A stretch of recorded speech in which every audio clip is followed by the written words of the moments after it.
साहेबांचं खरं तर स्वागत करतो, त्यांचं अभिनंदन करतो, आभारही मानतो का त्यांनी पुन्हा शिवसेना भाजपच्या विचारावरचं हे पहिलं पाऊल ते टाकत आहे. प्रभू रामचंद्राच्या या महत्वाच्या मुद्द्यावर ते खरं तर संघर्षासाठी उतरत आहे. त्याचा आम्हाला आनंदच आहे. चालू आहे, चलते राहो. आता काय देशात मुद्दे आता एवढेच राहिले ना.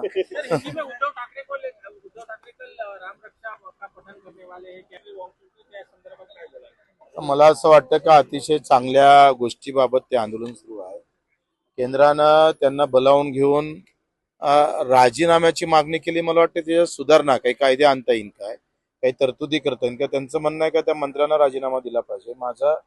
आमचं दुमत असू शकतं, पण सुधारणा होणं आवश्यक आहे. कारण ह्या काही एका जातीपुरता विषय नाही, हा पूर्ण देशातल्या तरुणांचा विषय आहे, युवकांचा विषय आहे.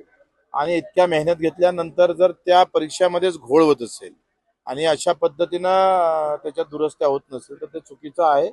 आम्ही निश्चितच मोदी साहेबांना, सीएम साहेबांना आणि एकनाथजी शिंदे साहेबांना सुद्धा याबाबत विनंती करू का त्यांचं उपोषण कसं सुटेल आणि त्यांच्या मागण्या कशा पूर्ण करतात. उनके समर्थन के लिए जिस तरह से पिछले वक्त किसानों के समर्थन के लिए यहाँ से बाइक रैली निकाली थी बच्चू कडू, वैसे जाएंगे तो हमेशा अगर चलते रहा तो बच्चू कडू महाराष्ट्र में नहीं रहेगा.